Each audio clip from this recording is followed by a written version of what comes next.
There is a face you carry within you that you have never truly looked at. It moves with you, watches through you, and shapes your every reaction. Yet you deny its existence. You call it the stranger, the mistake, the flaw, the thing you are not.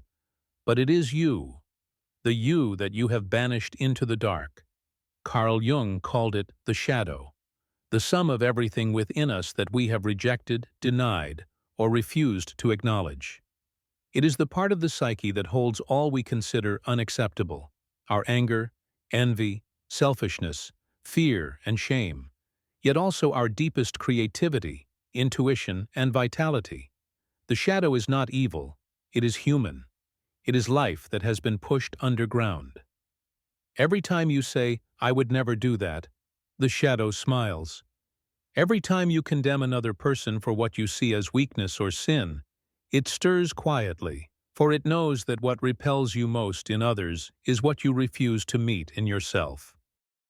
We are haunted not by darkness itself, but by our refusal to look into it. From childhood, we are taught to be good, to be polite, to be acceptable. The world rewards light, not depth. So we learn to hide the wild, the angry, the strange, the unlovable parts of who we are.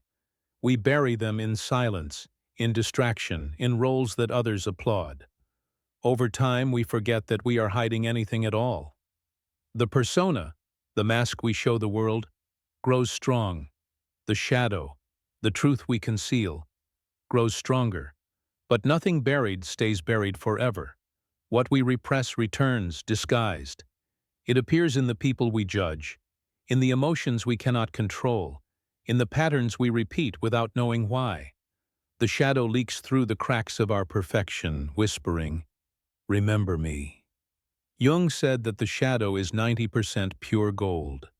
Beneath its darkness lies potential waiting to be reclaimed: energy, courage, imagination, instinct. But first, it must be faced. Not analyzed from afar, not dismissed with cleverness, but faced. To look into the shadow is to stand before the mirror of truth and see not who you wish to be, but who you are. The moment you stop running from yourself, something extraordinary begins. The world, which once seemed full of enemies and obstacles, starts to reflect your own inner divisions. The people who anger you reveal your own suppressed emotions. The situations that trap you show your hidden fears. Life itself becomes the mirror of your unconscious, patiently showing you what you have not yet seen. But facing the shadow is not an act of violence. It is an act of compassion. The shadow is not a monster to be destroyed, but a child to be understood. It was born the moment you learned that some feelings were unacceptable, that some desires were too much, that some dreams were impossible. Each time you said no to yourself, the shadow took a step deeper into the dark. Now it waits for you, not to punish you, but to be seen. When you finally turn toward it, you may tremble. You will see parts of yourself that make you uncomfortable, memories that ache, instincts that frighten you. But beneath that discomfort lies a strange relief, the end of pretending. For the first time, you no longer have to be perfect. You only have to be whole. The journey of individuation, Jung's word for becoming one's true self, begins with this confrontation. It is not glamorous, not light-filled, not easy. It is the slow, patient art of uncovering what you have hidden and letting it breathe again. It means accepting that you are both the saint and the sinner, the healer and the wounded, the light and the dark. To refuse the shadow is to live half a life. You may succeed, you may appear kind, spiritual, enlightened, but beneath the surface something will always ache, a quiet sense that something vital is missing. That missing piece is not outside you. It is the part you have exiled. When you begin to meet your shadow, something reverses in the psyche. You stop projecting your darkness onto others. You start seeing your anger, jealousy, and fear as messages, not enemies. You begin to understand that every human being carries this same inner duality, that we are all fragments of the same mystery, trying to remember itself. Compassion awakens.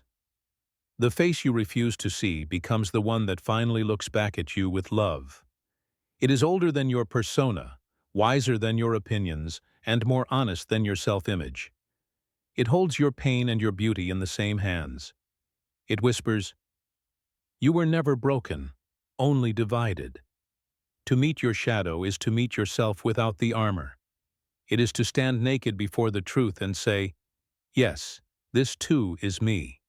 And in that moment, a small light flickers, not outside, but from within. It is the beginning of reconciliation, the beginning of wholeness, the beginning of freedom. The shadow does not want to destroy you. It wants to make you real. It wants to give you back the parts of your soul that you traded for approval. And once you accept it, you realize that the darkness you feared was never an enemy. It was a doorway. You have spent your life avoiding it, and yet it has followed you faithfully, waiting to show you what you are. You cannot escape it, because it is not outside. It is the part of you that loves truth more than comfort, that will not let you settle for half of who you are. And so, one day, when the masks grow heavy and the light feels shallow, you will turn toward the dark. You will look into the mirror and finally see the face you refused to see. And when you do, you will understand. This darkness does not want to consume your light. It wants to complete it. Every human being carries a mirror inside them, not the mirror that reflects the face, but the one that reflects the unseen. When you meet another person, you do not see them as they are. You see the projection of your own soul upon their image. What you love in them is what you have loved within yourself. What you despise in them is what you have buried. Carl Jung said, "Everything that irritates us about others can lead us to an understanding of ourselves." This is not a poetic metaphor. It is psychological fact. The people who provoke you are the messengers of your shadow. They hold up the mirror you have been avoiding. Every judgment is a confession. We like to think our conflicts come from outside, from the arrogance of others, from the foolishness of the world, from the cruelty of systems we cannot control. But the deeper truth is that the outer world only reveals what the inner one refuses to face. The louder we condemn, the more our own darkness demands to be seen. Look at how easily we divide the world into villains and heroes. Look at how passionately we defend our version of goodness. Every time we split reality into light and dark, we recreate the same wound within the psyche. The conscious self identifies with the light, with reason, morality, and virtue, while the shadow holds everything exiled from this identity. But these two are not enemies. They are halves of one whole. Conflict arises when we try to destroy the very thing that is meant to complete us. You can see this in relationships, in politics, in religion, everywhere human beings gather to prove that they are right and others are wrong. Beneath every argument lies the same fear, the fear of seeing oneself. When you meet someone who irritates you, pause. The emotion you feel is not about them. It is a flare of recognition. Something within you has been touched, something you have denied. Maybe their arrogance mirrors your own suppressed desire for confidence. Maybe their weakness awakens your own hidden tenderness. The shadow hides not only what we reject, but also what we secretly long for. This is why projection is the shadow's favorite disguise. It allows us to remain unconscious. We see our flaws on the faces of others and feel safe judging them from a distance. We can hate without knowing that we hate ourselves. The ego loves this illusion. It keeps us comfortable, superior, certain. But the psyche does not tolerate deception forever. What is repressed will always return. Through emotion, through dreams, through encounters that disturb our certainty. Life, in its quiet intelligence, keeps placing mirrors in our path until we finally stop to look. The people we call enemies often carry the key to our own liberation. Imagine for a moment that every argument, every rejection, every jealousy is a coded message from your unconscious. It is as if the soul whispers through the world, saying, "Look here. Here is what you have forgotten." The moment you listen, the world softens. The faces of others become teachers instead of threats. To dissolve conflict, you do not need to control anyone. You only need to take back what you have projected. The energy you use to maintain hatred becomes available for awareness. This is the beginning of inner alchemy, turning reactive emotion into reflective understanding. But this requires humility. It means admitting that your perception is incomplete, that every opinion is a mirror, not a fact. It means seeing that light and darkness are never separate, but dance together inside every human heart. When you recognize your projection, something shifts. The person who once seemed unbearable becomes a mirror of compassion. You see their fear and recognize your own. You see their pride and remember your own wounds. Suddenly, understanding replaces judgment. The wall between me and them begins to dissolve. This is not weakness. It is strength of a deeper kind, the courage to be honest with oneself. To see through projection is to reclaim the power you once gave away. It is to realize that no one truly controls your peace of mind except you.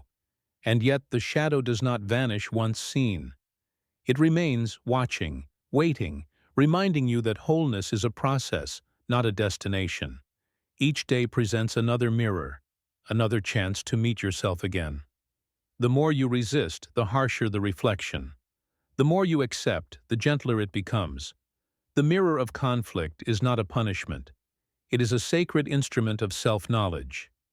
Through it, the unconscious becomes visible. Through it, we learn that evil is not an external force, but a human potential. Jung warned that when we deny this potential, it takes possession of us unconsciously. The atrocities of history are born not from conscious villains, but from people who refuse to face their own darkness. To look into the mirror is to prevent that possession. It is to say, yes, this darkness lives in me too, but I choose to know it, not act it blindly. Awareness redeems what denial corrupts. And so every conflict becomes an invitation, an initiation into maturity. The world becomes a hall of mirrors, reflecting your own evolution.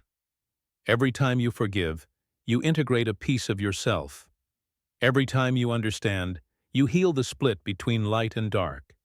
The journey toward wholeness does not ask you to love everything about yourself immediately. It asks only that you see. Vision is the first form of love. To see without turning away. That is the essence of compassion. So the next time you feel anger rise, pause before you point the finger. Ask, what in me is being shown here? That single question can dissolve years of unconsciousness. The mirror never lies. It shows you the exact face you most need to meet.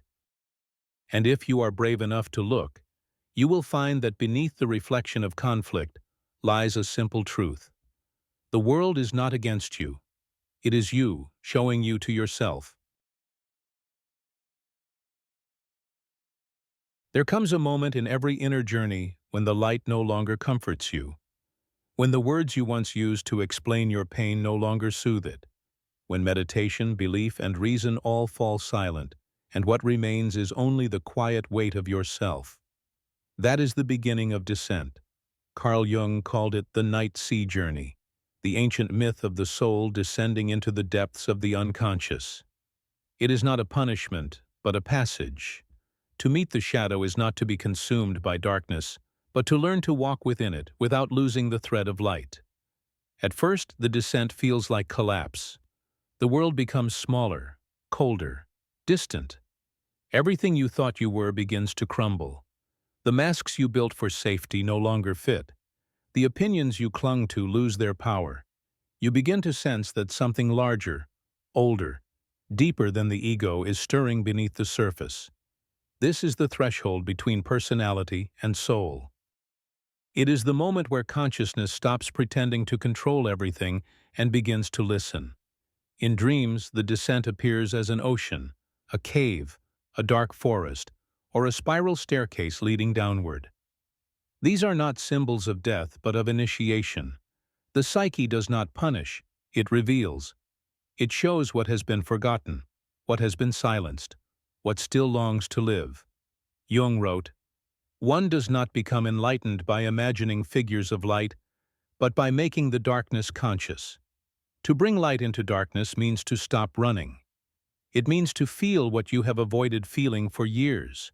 Grief that was postponed, rage that was repressed, desire that was denied. When these forces rise, they do not come to destroy you, they come to return your vitality. You cannot integrate what you do not feel. And so the descent demands honesty, not analysis. It demands courage to stay with discomfort until it transforms into understanding. Like heat, turning metal to gold, awareness refines what fear once hardened. There is a rhythm to this descent. You fall, then you face, then you see, then you rise, each time deeper, each time closer to truth. As you descend, you begin to encounter figures of your own psyche. They may appear in dreams or in imagination. The angry child, the abandoned lover, the judge, the liar, the wanderer, the fool. They are not illusions. They are parts of you that were disowned. When you meet them, do not banish them again. Listen. Ask them what they need. They are not enemies, they are guides. Each carries a fragment of your forgotten wholeness. Sometimes the darkness is not loud but silent. It waits. It watches. You may feel emptiness so vast it frightens you. A stillness that seems endless. That is not absence. That is the psyche resetting itself. When the noise of persona fades, you hear what has always been there. The hum of being, raw and unfiltered. The descent strips away everything false. It leaves you face to face with your essence, not the image you crafted, but the living soul that breathes beneath it. It is not glamorous. It is lonely, humbling, and sacred. But from this soil, the true self grows. Do not mistake darkness for evil. Darkness is the womb of transformation. The seed does not grow in sunlight, but in the black soil beneath the earth. Likewise, consciousness expands not by rejecting shadow, but by integrating it. Every emotion you fear is a doorway. Every mistake you regret is a teacher. Every pain you avoid holds a fragment of your gold. In the myth of alchemy, the first stage is nigredo, the blackening, the dissolution of form. Everything must rot before it can renew. The psyche, too, must pass through its own alchemical night. What was rigid dissolves. What was hidden surfaces. The false is burned away by the fire of awareness. From this darkness, a subtler light is born, not bright, but warm, steady, enduring.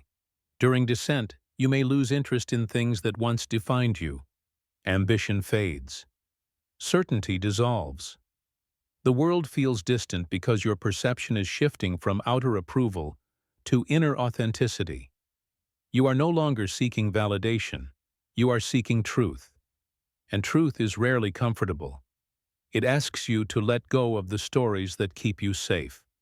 To forgive those who hurt you, not for their sake, but for your own freedom. To forgive yourself for the ways you abandoned yourself trying to be loved. Forgiveness is not forgetting. It is reclaiming power. The descent ends not when the darkness disappears, but when it no longer frightens you. When you can walk through it with open eyes and steady breath.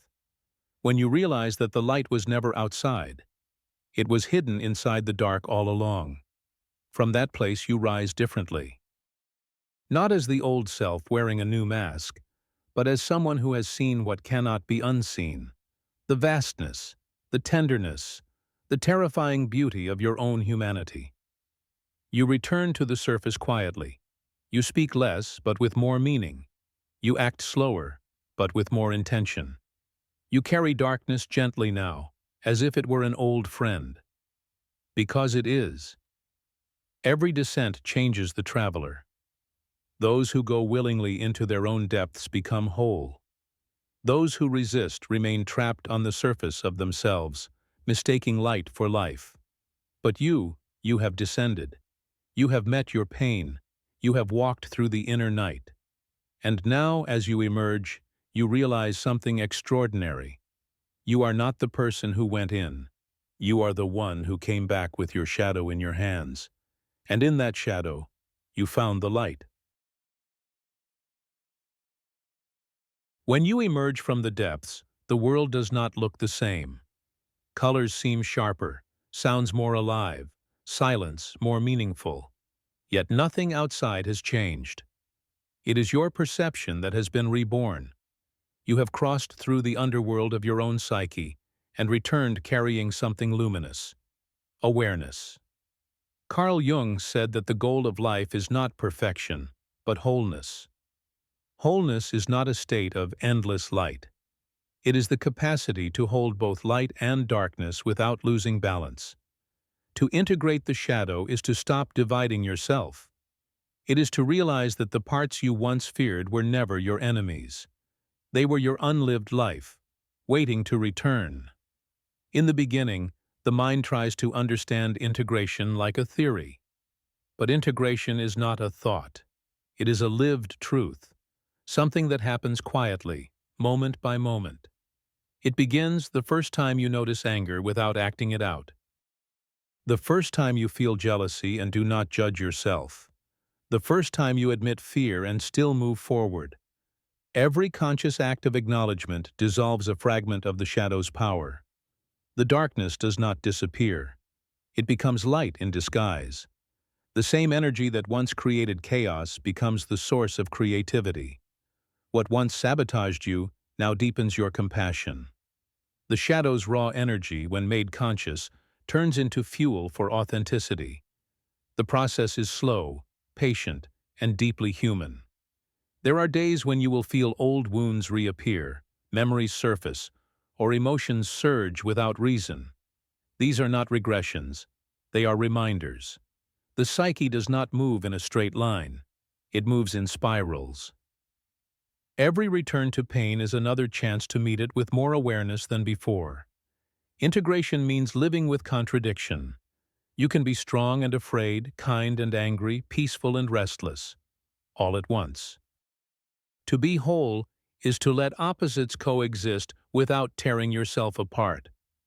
The shadow becomes not something to conquer, but a companion you consult. It whispers truth when you stray too far into illusion. As you walk through ordinary life, you begin to notice the unconscious everywhere, in the tone of a conversation, in the feeling behind a stranger's eyes, in your own sudden reactions. Awareness expands. The world itself becomes symbolic. Every conflict, every coincidence, every dream carries a message. The boundary between inner and outer begins to blur. What was once me and them dissolves into one field of meaning. This is what Jung meant when he spoke of making the darkness conscious. It is not about removing shadow from life. It is about illuminating it from within. You stop running from your fears because you see what they protect. You stop judging others because you understand their mirrors. You stop seeking escape because there is nowhere to go, only deeper understanding to unfold. The work is humble. You might find yourself speaking less, listening more, acting slower but with clarity. You stop needing to prove your worth because you can feel your essence quietly shining beneath every imperfection. The integration of shadow is not a single revelation. It is a continuous relationship. You meet your darkness again and again, in dreams, in love, in loss. And each time you greet it with a little more tenderness. Awareness replaces resistance. Forgiveness replaces fear. The alchemists called this stage albedo, the whitening, the purification through reflection. After the blackening of the soul, a soft light begins to return. It is not the blinding light of denial, but the gentle glow of understanding. You no longer demand that life be only pleasant or easy. You begin to see beauty even in suffering, meaning even in imperfection. To make the darkness conscious is to reclaim your own divinity. Not the divine that transcends humanity, but the divine that lives through it, fragile, flawed, endlessly creative. You realize that every moment of truth, every act of honesty, every breath of compassion is the universe awakening through you. Integration changes how you love. You no longer seek completion in another person, you bring your own wholeness to meet theirs. You no longer expect others to heal what you have refused to see. Instead, your relationships become mirrors of conscious growth. Two souls polishing each other until both reflect the same light. This new way of seeing also changes how you face pain. Suffering no longer feels like punishment. It becomes communication. You begin to listen to your anxiety, your loneliness, your anger. You ask them, "What are you trying to show me?" They stop being intruders. They become teachers. Every emotion, when welcomed consciously, transforms. Grief reveals love. Anger reveals passion. Fear reveals longing. Within every darkness lies its own light. The work of integration is to see both at once. And as this awareness deepens, your presence itself becomes healing. Not because you have no shadow, but because you carry it with grace. People feel safe near you because you are no longer pretending. You have made peace with the truth of being human. Wholeness does not make you superior. It makes you real. It gives you the ability to look at another person's pain and say, "I see you, and I have been there too." Compassion becomes your natural language. Humility becomes your strength. To make the darkness conscious is to become transparent to life. Nothing needs to be hidden anymore. You can feel everything and still remain still inside. You can witness your own mind without being possessed by it. You can fall and rise, fail and forgive, lose and love again. And each time, something larger within you smiles. The final stage of integration is not transcendence, but participation. You realize that enlightenment is not an escape from the world, but a deeper involvement in it. The light you found in darkness was never meant to be kept. It was meant to be shared. You bring it into small moments, a kind word, an honest silence, a gentle touch. The sacred and the ordinary merge. You are no longer chasing meaning. You are living it. Every act becomes symbolic. Every breath is alchemy. And perhaps this is the real mystery, that the darkness you once feared was never against you. It was your soul calling for recognition. The light was always there, waiting to be known, not above you but within you. Now you walk as both shadow and sun. You carry contradictions as one carries wisdom. You move through the world quietly, with the calm of someone who has seen both heaven and hell, and found them living in the same heart. This is the gift of integration, not perfection, not purity, but peace. The peace of a soul that has made the darkness conscious and found, within its depths, the gentle, unbreakable light of being whole. When the long night finally breaks, the light that returns is not the same as the one that left. It is quieter now, softer. It no longer blinds, it reveals. It no longer burns, it warms. This is the light that endures, the one born from darkness, the one that knows its own opposite and still shines. Carl Jung wrote that, "The shadow is 90% pure gold. Only through descent, through confrontation, through the willingness to see what we once denied, does that gold become visible. It is the hidden treasure of the soul, buried beneath fear, shame, and resistance. At first the light feels fragile, as if it could vanish again. You walk carefully through life, afraid to lose this new clarity. But then you realize it is not something you possess. It is something you have become. You carry within you the tension of opposites, joy and sorrow, creation and destruction, light and dark. And they no longer fight for control. They dance. Each gives meaning to the other. You begin to see that everything you once labeled as wrong or broken was preparing you for wholeness. Wholeness does not mean perfection. It means the ability to live fully, to feel deeply, to embrace all of what you are. The shadow's gift is humility. It teaches you that even the divine needs the dark to see itself. Once you have made peace with your own darkness, the world changes. You no longer see enemies everywhere. You begin to sense the same struggle in every person, the same longing to be whole, the same unseen battles. Compassion flows naturally because you have met your own depths.